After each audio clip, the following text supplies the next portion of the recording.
Get the unmissable news stories of the day. This is the Beijing Hour. Examining the events that impact and shape China and the rest of the world. This is the Beijing Hour, 1 hour of news and information brought to you every weekday. Now here's your host. Shane Bigham with you on this Wednesday, July 1st, 2026. You're listening to the Beijing Hour, coming to you live from the Chinese capital. On today's program, China's marked the 105th founding anniversary of the Communist Party of China with a ceremony in Beijing. Wednesday also marked the 29th anniversary of Hong Kong's handover to Chinese sovereignty. Indirect talks between the U.S. and Iran have resumed in Doha following recent hostilities.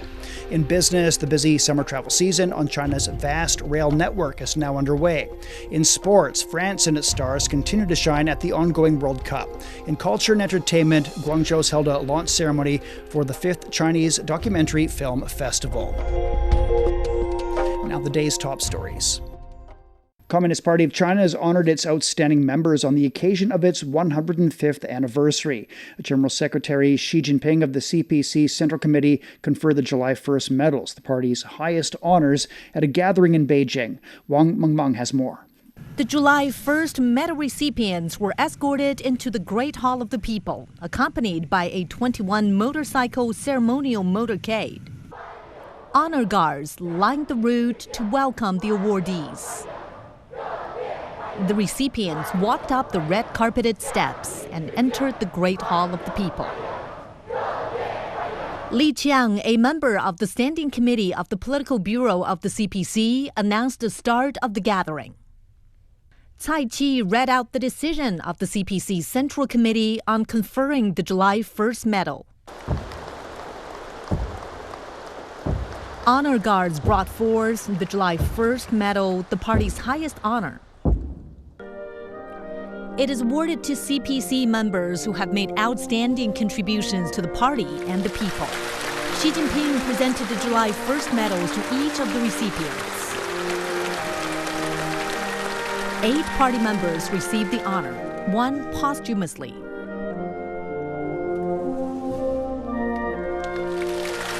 They came from different walks of life, but all have devoted decades to serving the people in their respective fields. Some have spent decades in communities, revitalizing rural areas or advancing scientific innovation.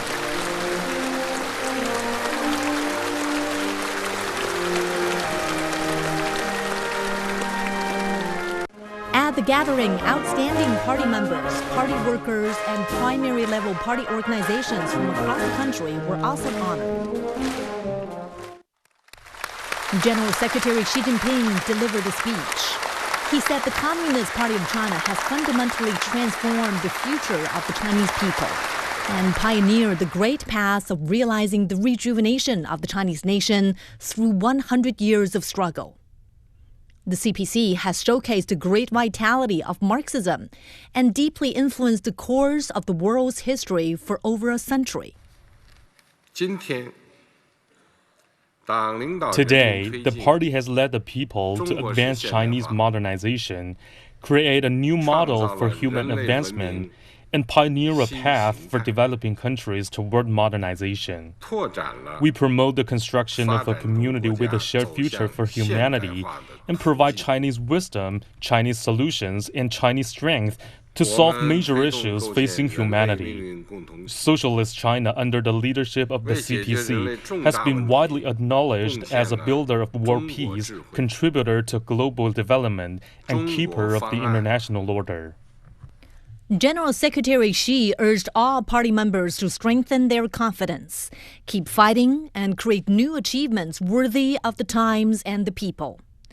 Resolving the Taiwan question and realizing China's complete reunification is a historic mission and an unshakable commitment of the CPC. Young people are main force to achieve the great rejuvenation of the Chinese nation, and the whole party should create conditions for them to grow and develop their talents. The full and rigorous self-governance of the Communist Party of China is a never-ending journey. On the new journey ahead, we will thoroughly apply thought on party building in the new era and meet the overall requirements for party building in the new era. We will strengthen the party's long-term governance capacity, maintain its advanced nature and integrity, and preserve its close ties with the people. We must improve systems for the full and rigorous self-governance of the party, take the party's political building as our overarching guide, strengthen all aspects of party building, keep on fighting the protracted, tough, and all-out war against corruption, and strengthen the party's political leadership. Wu Yaqin, representative of the recipients of the July 1st medal, delivered a speech. The gathering concluded with the singing of the Internationale. That was Wang Mengmeng on Wednesday's gathering marking the CPC's 105th founding anniversary. The 8 July 1st medal recipients have all demonstrated commitment to professional excellence and a deep bond with the people. Their efforts have contributed to the country's development. Ma Shanxiang, who worked on the front lines in public service and dispute mediation, helped over 20,000 residents and helped resolve over 2,500 disputes. Uhas Suleiman, who used to be an associate chief physician, treated over 100,000 patients and delivered over 3,200 babies. Wu Yaqin, who is the first party secretary of a community in Changchun, helped mediate over 1,000 disputes and developed more than 10 training courses for key personnel in grassroots governance. Li Liancheng, who served as the director of a village committee, helped transform the village from an impoverished settlement into a nationally recognized model for rural revitalization. Researcher Zhao Yafu devoted himself to improving agricultural productivity in mountain areas across China. A veteran, Wang Yucheng, took part in an operation shooting down 2 U-2 spy planes. Professor Zhang Jue helped make breakthroughs in improving the country's aluminum processing industry. And Chen Junwu, who received the medal posthumously, helped transform the country's refining industry. There's rigorous criteria backing the selection of awardees for the July 1st medal, one of the top honors in China. Gao Yiming explains. The July 1st medal is the Communist Party of China's highest honor. In 2015, the Political Bureau of the party's Central Committee approved a regulation on establishing and improving the honor and reward system of the CPC and the nation. 2 years later, the party issued the criteria for awardees of the July 1st medal. Eligible candidates should have made outstanding contributions to building socialism with Chinese characteristics and the party's construction. Their contributions should cover efforts on multiple fronts, from building a moderately prosperous society, eradicating extreme poverty, to ensuring China's revolution, nation building, and reforms. Nominees must have high moral standards and have created invaluable spiritual wealth for the people. Their work should be recognized and have a profound influence on Chinese society. The honor is accorded every 5 years to celebrate the party's major anniversaries. It was awarded for the first time in 2021. That was Gao Yiming reporting. Robert Lawrence Kuhn is the chair of the Kuhn Foundation and recipient of the China Reform Friendship Medal. He says he discovered 12 principles that have brought about the country's development miracle. 1. A people who work long and hard to improve the lives of their families and the destiny of their country. 2. Prioritizing economic and social development over ideological rigidity. 3. The CPC maintains political stability and encourages economic growth and social development. 4. CPC structure, central government, and 5 levels of local government, provincial, municipal, county, township, and village, enabling clear implementation of policies. 5. CPC personnel, selecting, educating, training, monitoring, and inspecting key personnel. 6. The CPC respects expert opinion, whether in the party or not. 7. The CPC solicits and respects public opinion. 8. The CPC sets long-term goals, mid-term objectives, and short-term policies that are modified and monitored. Policies that require long-term commitment receive long-term commitment. 9. The CPC experiments and tests before implementing and rolling out. For example, the original special economic zones and the more recent pilot free trade zones. 10. the CPC's 5-year plans, leveraging industrial planning and state capital to gain economies of scale. 11. The CPC provides checks and balances via internal debate and relentless anti-corruption drives. 12. The CPC's willingness to admit and correct errors. Kuhn received the China Reform Friendship Medal back in 2018.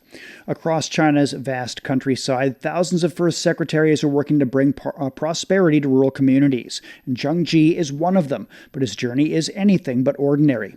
Hailing from Guangxi Financial Vocational College in Nanning, he now finds himself deep in the Rocky Mountains of Duanyao Autonomous County. And having worked there for over a year, he's helped the village find a new path to development. Wang Ziheng has the story.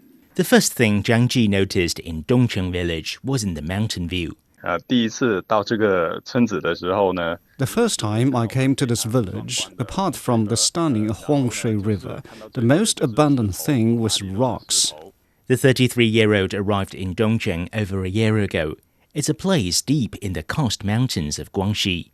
What he found was a village where farmland was scarce, jobs were limited, and many young people had left in search of work. 一方面是真的体会到了山区乡村发展的一个难处。 I realized how difficult development was here. Industrial development and employment and income generation were all big challenges. But I also saw that the villagers were hardworking and eager to build better lives. That made me feel an even greater sense of responsibility. For Zhang, finding a new industry wasn't just about creating jobs, it had to fit the land. Walking through the village, one idea kept coming back: silkworms. Some families had raised them before, but only on a small scale. Production was seasonal, incomes were low, and there was little technical support.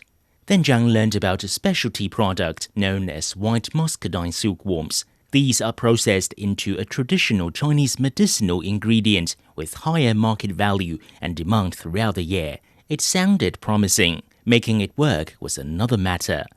这个过程大概是用了2个多月的时间。 This process took more than 2 months. Issues such as the inoculation and adaptation of the white muscadine strain, the subsequent stable muscadine rate, and temperature and humidity control were all very difficult. It took many rounds of experimentation before success was achieved. The breakthrough encouraged the village to move forward. An unused primary school was turned into a silkworm incubation center.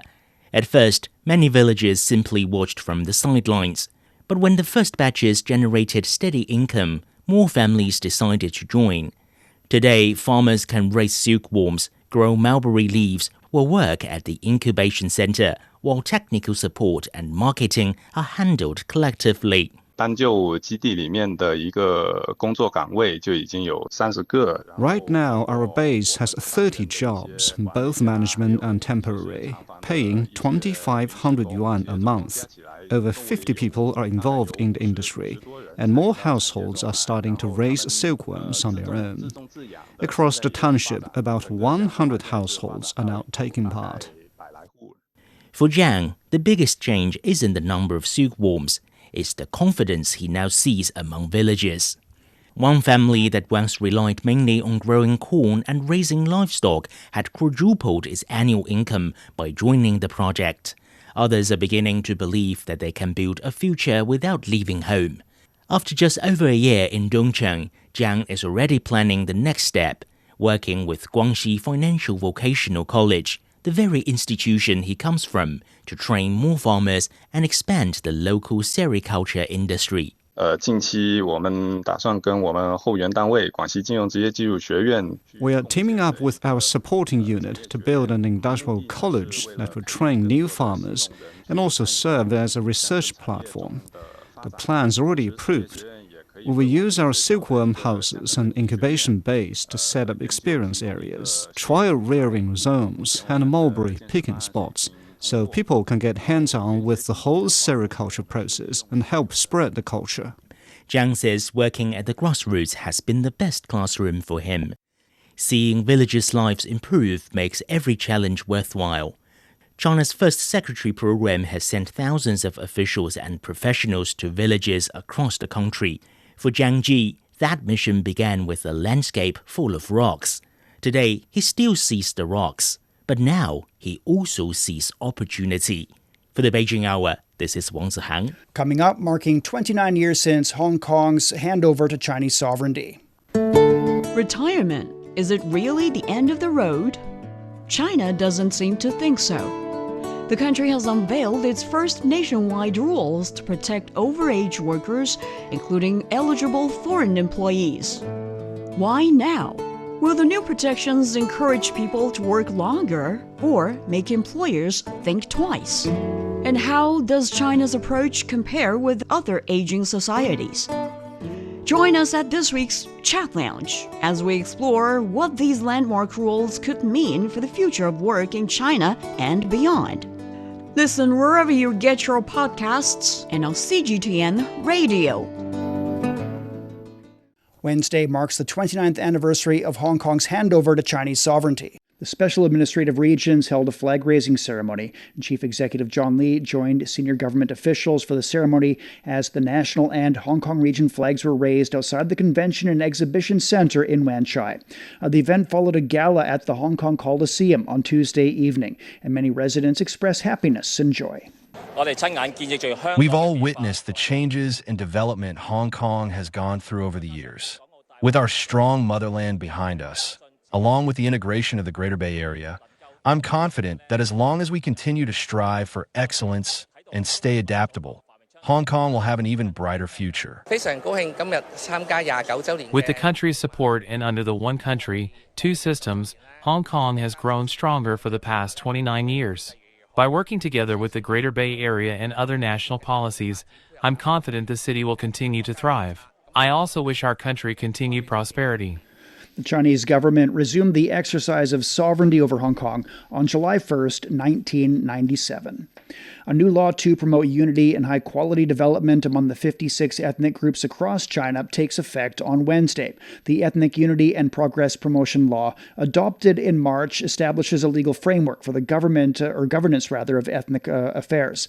It seeks to foster a stronger sense of shared identity among all ethnic groups. The law also outlines key policies to support economic growth in ethnic minority regions, such as directing central and local governments to strengthen infrastructure and promote industrial growth. The Y-20 strategic transport aircraft has become a key asset for the Chinese Air Force since it entered service 10 years ago. It's been deployed at home and abroad in operations such as long-range transport and humanitarian assistance. Huang Yue spoke to Colonel Zheng Peng, one of the aircraft's dedicated pilots, to find out more. Massive in size and capable of flying long distances, this is the Y-20, China's largest homegrown strategic transport aircraft. In recent years, it has become a familiar presence in some of China's most important missions.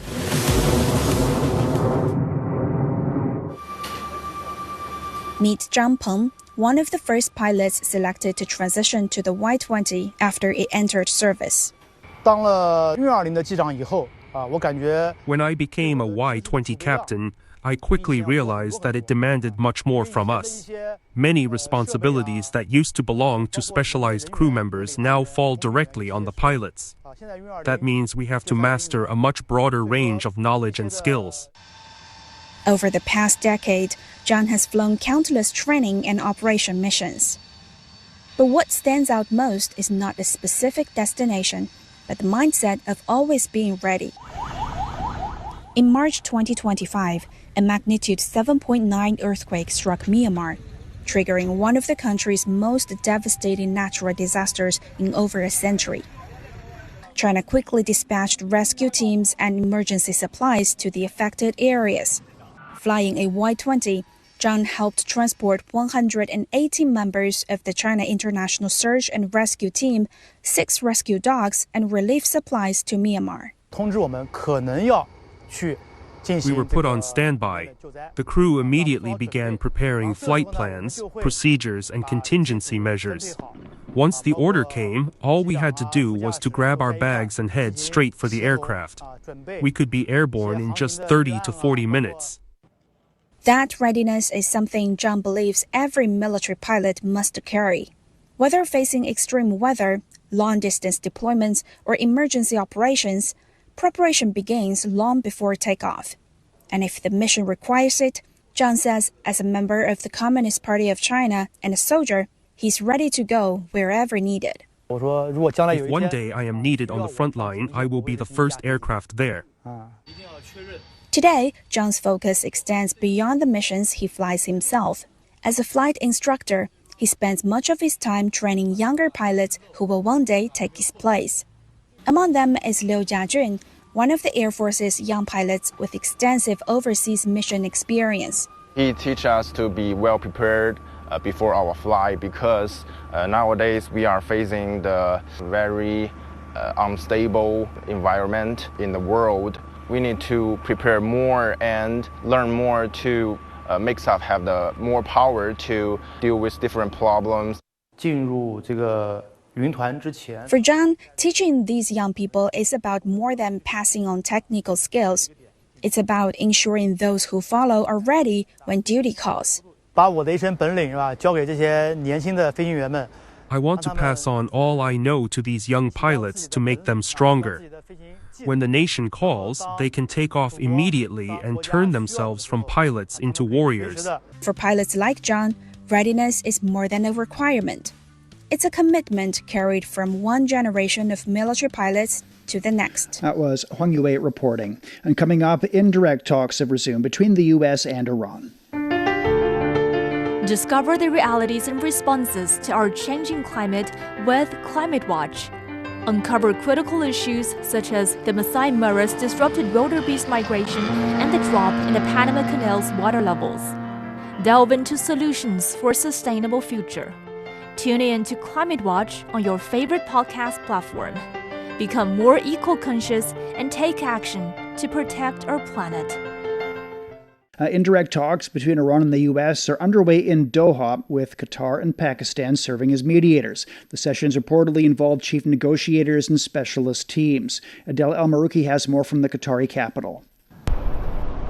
Well, this is what we've been getting from the Qatar State Foreign Ministry, is that even through the peak of the clashes that took place over the weekend between Iran and the United States, the technical committees, those responsible to negotiate and finalize a deal between the United States and Iran, were still meeting.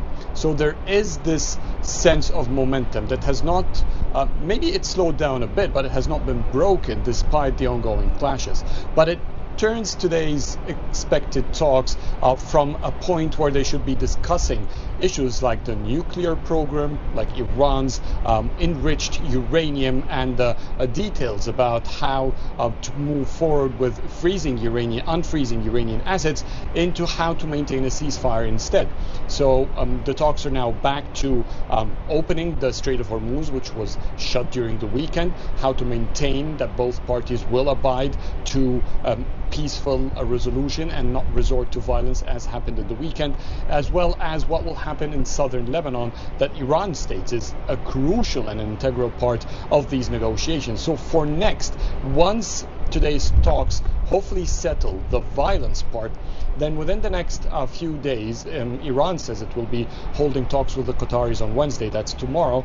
They will start negotiating the processes to finalize that agreement, meaning to engage with the most crucial issues that, based on the United States, sparked this war, and Iran now wants to see actual progress. It wants to see end of hostilities. It wants billions of dollars of assets, specifically $6 billion from its assets that has been transferred here to Qatar, to be released and transferred to it, which has not happened yet, according to the state of Qatar. That was Adel El-Marouki reporting. The Iranian Foreign Ministry has once again demanded U.S. commitment to halt hostilities across all fronts, including Lebanon, as it unveiled details on the implementation of its Memorandum of Understanding with Washington in the state of diplomatic engagements. Saper Saremi has more from Tehran. On Lebanon, the spokesperson reiterated Iran's firm position, stating that under the first clause of the memorandum, hostilities must cease across all fronts, including Lebanon. He stressed that Tehran's measure of progress remains the United States' concrete commitment to fulfilling the obligations outlined in the agreement. Addressing regional security, the spokesperson spoke about demining efforts in the Strait of Hormuz, stating that responsibility under the memorandum rests solely with Iran and that no external involvement is required. Most notably, the spokesperson responded to speculation surrounding renewed diplomacy, stating unequivocally that Iran has no plans to engage in talks with U.S. officials at any level in the coming days. He added that no meetings had been scheduled in the first place, dismissing reports suggesting a withdrawal from negotiations. He also noted that the ongoing discussions with the Qatari side remain strictly focused on the technical implementation of the memorandum's existing provisions. That was Saper Saremi reporting from Iran. Rescuers have saved more survivors from the deadly twin earthquakes that jolted Venezuela a week ago. The discovery of a toddler in Caracas and a 12-year-old boy in La Guaira has given families renewed hope. And as of late Tuesday, the quakes have killed over 1,900 people and left tens of thousands of others missing. Stephen Gibbs reports from Caracas. 6 days after this catastrophic double earthquake, what we are seeing really is some quite extraordinary survival stories. Overnight, a 12-year-old Venezuelan boy was recovered from the rubble. His father was there to greet him. His father actually had been saying to the rescuers and the authorities for many days, "I'm convinced my son is still alive," and he was proved completely right. Also, we've been hearing some voices from the survivors, people that have been rescued and are able to talk to the media. One young 21-year-old Venezuelan man had this to say. I'm a nobody. I'm just a young man who spent 5 days trapped beneath a building. But I'm here today and I'm alive thanks to my God. He is the only one who got me out of there and sent his angels.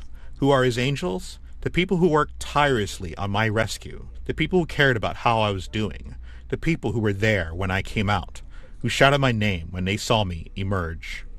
That was Aaron Levy, a 21-year-old Venezuelan man who was extremely lucky to still be alive. He spent 106 hours under the rubble and his rescue took over 40 hours. And that's an important point. These rescuers, even when they find people alive, that is really by no means the end of the story. Getting them out, even if you're in contact with them, is extremely complicated. In that case, we understand that there was a deceased body next to the young man, and that really did complicated the process of getting him out. And that really also points to the other thing that's happening here, and this is a mass trauma for much of Venezuela, and that is causing quite a lot of anger. Some of that anger is directed at the authorities here. A lot of people feel that they were left alone for days while the rescue process got going. The government, what is its response? It's saying, we're doing our best to help you, and it is inviting international aid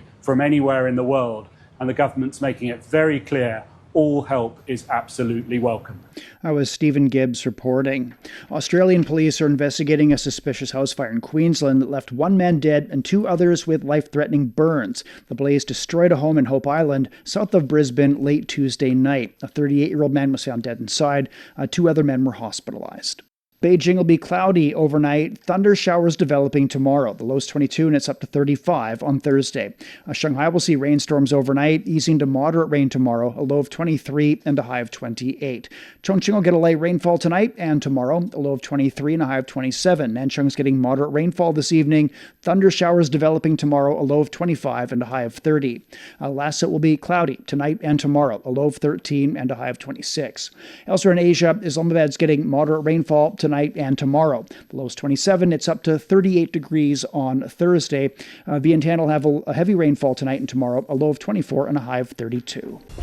Time for a short break. So far this hour, China's marked the 105th founding anniversary of the Communist Party of China with a ceremony in Beijing. Wednesday also marked the 29th anniversary of Hong Kong's handover to Chinese sovereignty.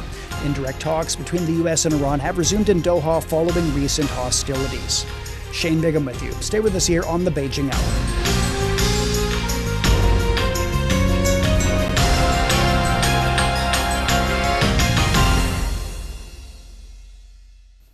From the refreshing cup of tea that starts your morning to the paper that you write on, the roots of many familiar parts of modern life can be traced back to ancient ideas.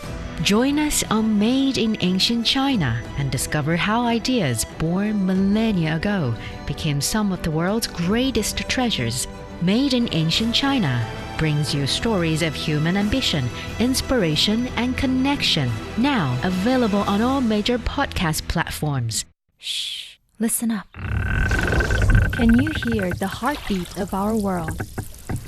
It's vibrant and pulsating with the essence of life itself. From the stem of trees to the gurgle of rivers. From the silent strength of mountains to the icy whispers of glaciers. Even the solid ground beneath our feet. And right there, in the midst of all, beats the heart of humanity. What if those other heartbeats were to stop? Would ours keep on ticking? Examining the events that impact and shape China and the rest of the world. This is the Beijing Hour, 1 hour of news and information brought to you every weekday. Now here's your host. Shane Bigham with you on this Wednesday. Still to come. In business, the busy summer travel season on China's vast rail network is now underway. In sports, France and its stars continue to shine at the ongoing World Cup. In culture and entertainment, Guangzhou's held a launch ceremony for the 5th Chinese Documentary Film Festival. To contact us, you can email radio@cgtn.com or follow our X account @CGTN Radio. You're also welcome to subscribe to our Substack newsletter, Beyond Beijing, for the world's biggest stories, along with sharp insights and exclusive analysis. But first of all, a check of the day's headlines. General Secretary Xi Jinping of the Communist Party of China's Central Committee has urged all party members to stay firm in their convictions and forge ahead to realize the party's mission in the new era and on the new journey. He made the remarks when addressing a gathering in Beijing celebrating the 105th founding anniversary of the CPC. Xi Jinping urged the party to press ahead to build China into a modern socialist country. He called on the whole party to actively respond to risks and challenges on the path ahead. Xi Jinping conferred the July 1st medal on model CPC members. That medal's the CPC's highest honor. The Hong Kong region has marked the 29th anniversary of its return to Chinese sovereignty with a flag-raising ceremony on Wednesday morning. Chief Executive John Lee joined senior government officials for the ceremony as the National and Hong Kong Special Administrative Region flags were raised outside the Convention and Exhibition Center in Wan Chai. The event followed a gala at the Hong Kong Coliseum on Tuesday night, kicking off a broader program of celebrations across the city. China's first sea river intermodal zero-carbon route has launched in Zhejiang with an electric vessel making its maiden voyage from Jiaxing to Ningbo Zhoushan. The ship will save 800 tons of fuel and cut over 2,000 tons of CO2 annually. The route links electric inland ships and seagoing electric vessels carrying Geely auto parts and creating zero emissions. Each container saves 60 kilograms of carbon per trip. The route marks a key step in Zhejiang's green shipping transformation. China's building a near-Earth asteroid warning system, combining ground and space-based monitoring to support planetary defense. China announced the plan on International Asteroid Day, June 30th. Over 40,000 near-Earth asteroids have been cataloged globally, though no immediate collision threat exists. China's made early breakthroughs in impact risk algorithms and is developing an operational warning system. For deflection, kinetic impact, that's crashing a spacecraft into an asteroid, is a key approach. China plans to test this on an asteroid millions of kilometers away around 2027, contributing to global efforts to protect Earth from potential threats. The city of Turpan in Xinjiang could hit 50 degrees Celsius this week, with temperatures possibly reaching 52 degrees in some areas, approaching China's all-time high of 52.2. Forecasts say the intense heat wave will last through early July, also affecting Gansu, some southern parts of North China, and the Huanghui region. Southern Hebei and northern Henan may see highs of 40 degrees Celsius, with rising humidity making conditions muggy. Officials warn of possible floods from snowmelt, as well as crop damage and health dangers. Residents are urged to stay indoors, avoid afternoon sun, and watch for heat stroke. New York Mayor Zoran Mamdani has warned residents of soaring temperatures ahead. The Northeast, including New York and Boston, will face high heat in the days to come. New York City will enter a heat emergency that will last through the 4th of July weekend. Temperatures will climb into the high 90s and triple digits. With humidity, it will feel even hotter, with a heat index that could peak around 112 degrees. If the forecast holds, this could be the hottest 4th of July since 2010. These are extremely dangerous conditions, and they will affect every part of our city. Well, the mayor says cooling vans will be deployed to help those impacted. Canadian Prime Minister Mark Carney has conceded that his government won't meet the emissions targets set under his predecessor, Justin Trudeau. In a video message, Carney said the previous climate plan would have been too expensive for households struggling with affordability. He called it well-intentioned but suited for a different time. Just weeks ago, Carney unveiled a clean electricity strategy aiming to double Canada's power grid by 2050. You're listening to the Beijing Hour. Coming up in business, the busy summer travel season on China's vast rail network is now underway. The Beijing Hour, your window on China and the rest of the world. Stock markets on the Chinese mainland closed mixed on Wednesday. The Shanghai Composite was up over 0.4%. The Shenzhen component lost more than 0.5%. Forestry and educational shares led the gainers. In Hong Kong, the Hang Seng Index declined over 0.6%. Japan's Nikkei rose almost 0.6%. This year's summer transport season on the rail network started on Wednesday and will last for 62 days, from July 1st to August 31st. The National Railway Network is expected to handle over 1 billion passenger trips with an average of nearly 16.3 million trips per day. Railway authorities have added new lines and new stations, including on the Wuhan-Xi'an high-speed railway. The National Railway Network plans to operate approximately 12,000 passenger trains per day on average. To meet the market demand for summer tourism, railway authorities will operate a variety of themed tourist trains, including those for parent-child trips, study tours, and health and wellness retreats. These trains connect scenic spots, local delicacies, and cultural landmarks along the routes. China's new outbound investment regulation takes effect on Wednesday, marking a significant update to the country's overseas investment framework. The new rules aim to promote outbound investment, protect investor rights and interests, and safeguard national development interests. The 34-article regulation emphasizes opening up the Belt and Road cooperation and better services for Chinese companies investing abroad. The regulations expanded the scope of outbound investment supervision, upgrading it from partial oversight to all-round governance. It's also clearly stipulated corresponding legal liabilities and penalties for various types of violations, significantly increasing the cost of non-compliance for enterprises. In recent years, China's outbound investment scale has continued to expand. Data from the Commerce Ministry shows that by the end of last year, Chinese companies established over 50,000 overseas enterprises across 190 countries and regions. The country's outbound investment stock is ranked among the top 3 globally for 9 consecutive years. As European buyers rush to secure cooling solutions, Chinese exporters are working at full throttle to fulfill orders. Catherine Drew has details. According to data released by industry tracker China IOL, Chinese exports of portable air conditioners to Western Europe surged more than 70% year-on-year during the first 5 months of 2026. Now, the latest data shows that in the month of May alone, China exported over $3 million worth of air conditioners to France, over $7.5 million worth to the Netherlands, and nearly $3 million worth to Germany. That's nearly triple the previous year for France and more than double for the Netherlands, a major import hub for Europe. Meanwhile, Germany saw a near 70% month-on-month increase. Manufacturers like China's Midea have reported that their porter-split units are completely sold out across Germany and France. Meanwhile, total refrigeration and cooling exports from Haier to Europe jumped by 51% year-on-year, led by refrigerator shipments. Now, Midea officially projects European sales for this specific line will exceed 300,000 units this year, netting more than $228 million in revenue. Due to extreme shortages, second-hand porter-split units have regularly been selling at double or even triple their normal retail price on secondary markets. Some people across Europe have been desperately searching for AC units.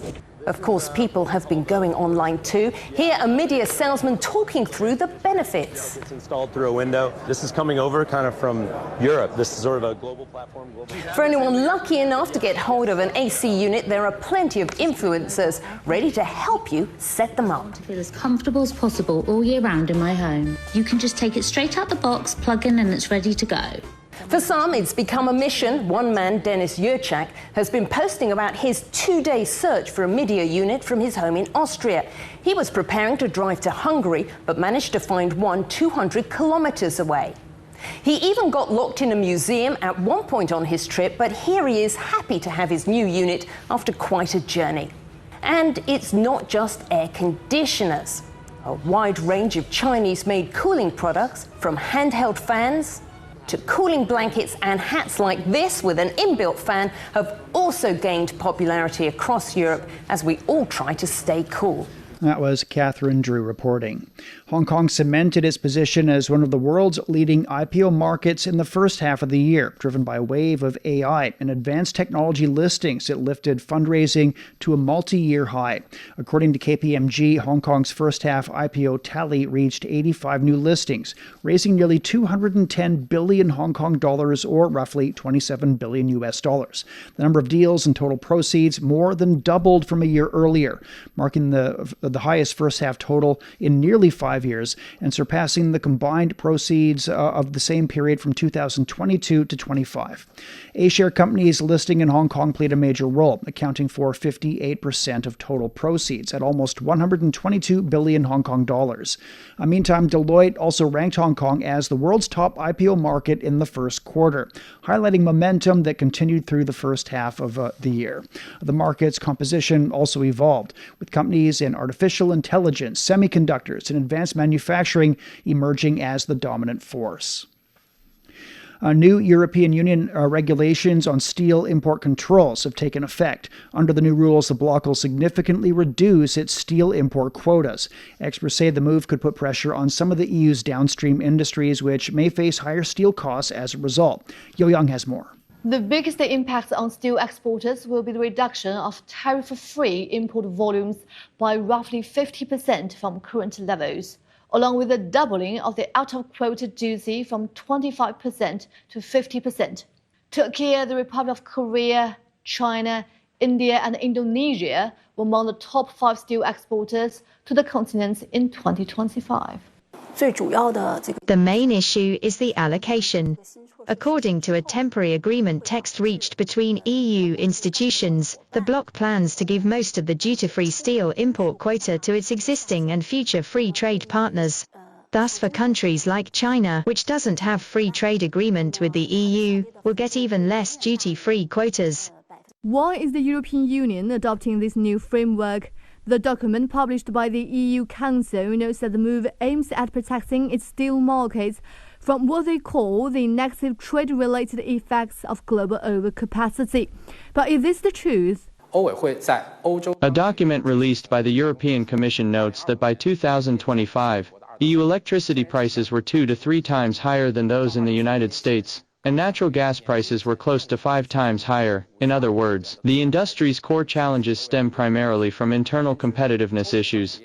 In fact, one of the first sectors likely to be affected is Europe's own downstream manufacturing industry. For example, the European Automobile Manufacturers Association pointed out that if import levels remain consistent with those of 2024, downstream industries could face an additional 5 billion to 9 billion euros in tariff costs annually. The European Union Joint Research Center also pointed out that the demand for electrical steel in the EU mainly depends on China and the Republic of Korea, which shows that its green transformation, automobile industry are based on the cross-border supply chains. The measure has triggered widespread reactions. As early as November 2025, the WTO listed the EU's steel measures as a specific trade concern. The Chinese steel industry strongly opposes the relevant measures of the European Union. The EU should abide by and correctly apply WTO rules, abandon zero-sum thinking, resolve concerns through dialogue and communication, and achieve mutual benefit and win-win results. WTO rules clearly stipulate that when a member modifies its tariff reduction commitments, it must engage in compensation negotiations with the member whose interests have been damaged and maintain a general level of commitment that is not lower than the original level. If negotiations cannot be reached, the affected members may also withdraw the substantial equivalent concessions, which is a built-in retaliatory right given to the affected members, including China. That was Yo Young reporting. A new batch of national standards for automobile safety has come into effect, covering areas such as crash test standards, battery safety requirements, and overall electric vehicle safety requirements. The standard also represents the most stringent upgrade to side impact crash safety standards in nearly 2 decades. Meantime, new national standard rear impact safety requirements for passenger cars has updated requirements for batteries and vehicle fire prevention. You're listening to the Beijing Hour. Coming up in sports, France and its stars continue to shine at the ongoing World Cup. Sideline Story brings you all things sports related. The hottest topics, latest events, juiciest stories, all with a very personal take. Subscribe to Sideline Story Podcast for heated sports discussions covering events that are happening in China and around the world. Turning to sports, here's Yang Guang. Thank you, Shane. We started with the 2026 FIFA World Cup, where France powered into the last 16 with a 3-0 win over Sweden in New Jersey. Once again inspired by Kylian Mbappe, who scored twice. He opened the scoring just before half-time with a sharp finish after cutting inside and unleashing a powerful strike. Early in the second half, Michael Olise set up Bradley Barcola for the second, before Mbappe struck again late on, racing onto another through ball and finishing clinically to complete the 3-0 victory. The French captain now has 18 goals in 18 World Cup matches, including 10 in knockout rounds, and already has 6 goals at this tournament. France will next face Paraguay, who upset Germany to advance. Head coach Didier Deschamps praised his captain and team's mentality. Yes, obviously, on a personal level, Kylian's gesture really touches me. He's our captain. I'm not just saying nice things for the sake of it, but because he has been exemplary from day one. The squad was united. They did what was needed while I was away, and it was better than I wasn't there, both for me and for team. But once it returned, they knew I was with them, and that's a very good thing. A team's mindset doesn't win matches on its own, but I know all too well that it can make you lose them. And for the game analysis, Tian Yu now joins us in the studio. France looked very convincing in the round of 16. Do you think they are now the absolute favorites to go all the way? Yeah, I think they're definitely one of the favorites. I mean, what impressed me the most wasn't just the results, it was actually how many different ways they can hurt their opponent teams. Mbappe is obviously the headline name, but the partnership he's built with Michael Olise has been fantastic. I think Olise seems to know exactly where Mbappe wants the ball, and he creates so much space for him. So if France can keep everyone healthy, especially at the back with William Saliba back in the team, I really can't see many weaknesses from this French team. So for me, it would be a big surprise if they don't at least reach the semifinals. Right. Meanwhile, in other action, early in Haaland strike late on again to send Norway into the last 16 with a dramatic 2-1 win over Côte d'Ivoire in Dallas. Norway opened scoring in the first half through Antonio Nusa before the African side hit back after the break as Amad Diallo levelled match to make it 1-1. But just as extra time loomed, Haaland arrived at the back post to convert from close range and secure a victory for his team. The result sets up a last 16 clash with Brazil on Sunday. Norway head coach Ståle Solbakken praised Haaland's influence and mentality. He brings calmness to the team when you have a player like him who is, in my way, very underrated in terms of keeping the ball up. Because when you see he didn't lose one ball today, he wasn't not much involved, but he didn't lose any balls. And I think also that he feels proud to be part of this. He knows that it's a team that works together. Meanwhile, Côte d'Ivoire coach Emerse Faé says his side paid the price for missed chances and a lack of maturity in key moments. I think that we have grown a lot thanks to this competition. It was the first World Cup for many players, and I think that perhaps we're missing a bit of maturity, especially after equalizing maybe 5 minutes before the end to try and hold and keep going until extra time. We have maybe pushed too hard to score a second goal before the end of regular time. And against teams like that, it's true that as soon as they have a small opportunity to score, they don't hold back. Now, Tianyu, Haaland scored another big goal against Cote d'Ivoire. Right now, who would you take, Haaland or Mbappe? Well, Yang Guang, as a Real Madrid fan, I think you would probably expect me to say Mbappe. And purely as a finisher, I still think Mbappe is slightly better. But he also has so many creative players around him with France, creating chances and pulling defenders away. And I think if you were talking about the complete center forward, though, I would actually pick Haaland. He's got the pace, the strength, he's excellent in the air, and his finishing is as reliable as ever. And what I also like is that he's willing to do the dirty work, press defenders, battle for long balls, and help the team defensively. So if I had to choose one striker to build a team around today, my vote would actually go to Haaland. Right, thank you, Tianyu, for the game analysis at World Cup. Now, World Cup co-host Mexico has ended a 40-year wait for a knockout stage win, beating Ecuador 2-0 in Mexico City. Goals from Julio Quinones gave Mexico control of the match, with the forward striking twice in the first half to secure a strong advantage in front of a home crowd. Ecuador pushed for a response but was denied by goalkeeper Raul Rangel, who helped preserve Mexico's defensive record as the co-host recorded another clean sheet. The game also saw Ecuador reduced to 10 men in stoppage time following a red card for Piero Incapié. The result means Mexico is only the fourth team in World Cup history to win their first 4 matches without conceding a goal. They will next face either England or DR Congo. DR Congo is preparing for its biggest match in its history as the African team faces favourites England in Atlanta in the World Cup knockouts. It's only DRC's second appearance at the World Cup, but it arrives in the knockout game after a statement draw with Portugal in the group phase and went with growing confidence in the squad. The team includes several players with Premier League experiences. DRC now stands just 1 win away from a potential round of 16 meeting with Mexico. All right, thank you very much. That's Yang Guang with sports. You're listening to the Beijing Hour, and coming up in culture and entertainment, Guangzhou has held a launch ceremony for the 5th Chinese Documentary Film Festival. 我爱你, I love you. 我爱你. This might be the easiest way to say I love you, since there are so many other romantic expressions. No matter if you're a rookie 你好，我的中文一点点 or a sophisticated learner, 我来北京5年了，我是本地人。 there is definitely something that will interest you. Check out Takeaway Chinese, a word that starts with 你好. In culture and entertainment, Guangzhou has hosted a launch ceremony for the 5th Chinese Documentary Film Festival, officially marking the start of preparations for this year's event. Organizers and partners attended the ceremony where they jointly launched the festival and unveiled its official poster. Since its inception in 2022, a number of influential documentary films, including Grand Journey, Invisible Summit, and The Sinking of the Lisbon Maru, have been recognized at the festival, receiving the Golden Seagull honor. This year's festival will take place in Guangzhou from September 22nd to the 24th. Participants at the 10th China-New Zealand Film Carnival have expressed optimism for closer bilateral cooperation.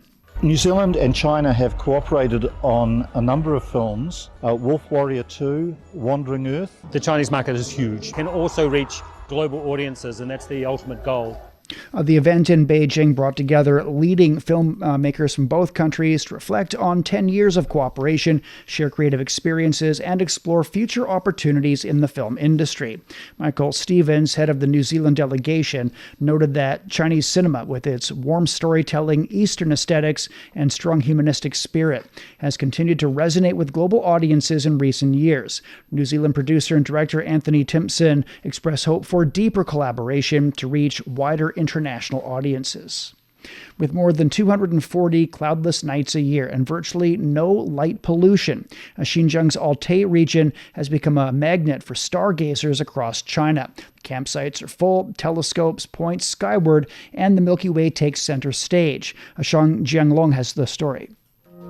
Up here, in the far northwest of China, the night doesn't fall, it rises. This is Altai, Xinjiang, a land of vast grasslands Snow-capped peaks and some of the clearest skies on the planet, and the air so dry and pure. The stars don't just twinkle, they blaze. Visitors come not for five-star hotels or delicious food, but for something far more interesting, a front seat to the universe. I came all the way from Beijing just for this. Summer is perfect for stargazing here, and I got so lucky. The sky is absolutely stunning.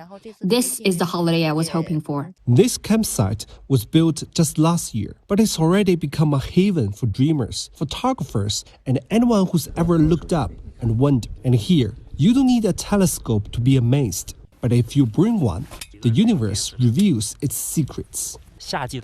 We'll try to find Vega first, see how it looks with your eyes, and then through the binoculars. With just your eyes, it's a blur, but through the telescope, there are so many colors. Since June, local campsites have been running nearly full. Many spend their days exploring the landscape, and their nights simply looking up.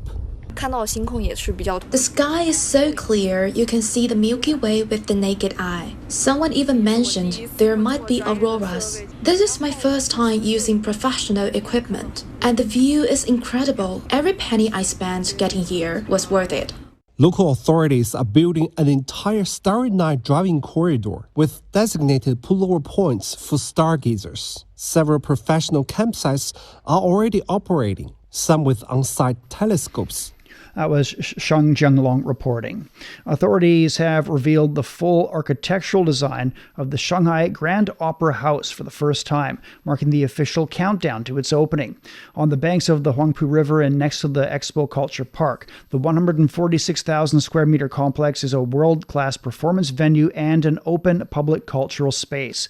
At its center is a striking double spiral staircase inspired by a traditional Chinese folding fan, linking the ground level to a rooftop public deck of around 10,000 square meters, offering free panoramic views of the river and the city skyline.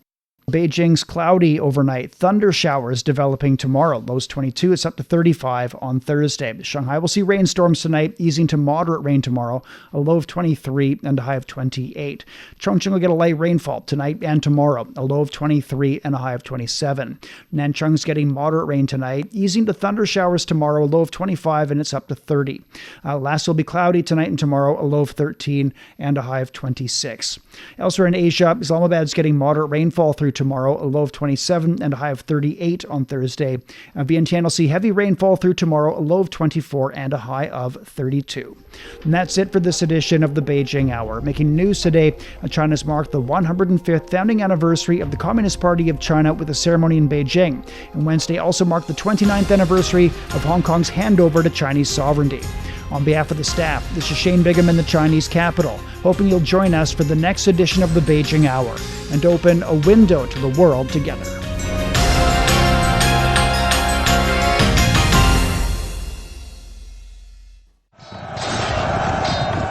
The best military commander is not he who fights 100 battles and wins every one of them. The best military strategy does not lead to the desiccation of the enemy's capital city. Decoding the Art of War will help you understand why there's no art in war and how Sun Tzu stayed undefeatable using the science of war, with fun stories and insightful breakdown of famous battles. Find Decoding the Art of War wherever you listen.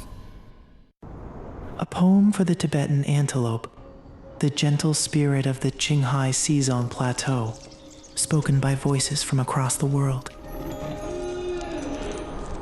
Every spring, female antelopes migrate hundreds of miles to Zhuonai Lake to give birth, as we build gentle passages for their journey. Hello, little Tibetan antelope. Eyes opening to the light for the very first time. To see a world in a grain of sand, and a heaven in a wild flower. So much wonder calls for so much courage. But have no fear. The way home is right there, waiting for you. From the snows of Kunlun to the winds of Tangula, the wilderness will teach me to be strong. But the call of life itself never ceases. A train runs toward the horizon. A road stretches through the wilderness. The bridge that soars through the clouds is no barrier across the land, but a gateway to where I truly belong. Tibetan antelope's hoofprints loosen the soil, letting snow melt sink into the earth. Human presence passes through, but we've never walked this land alone.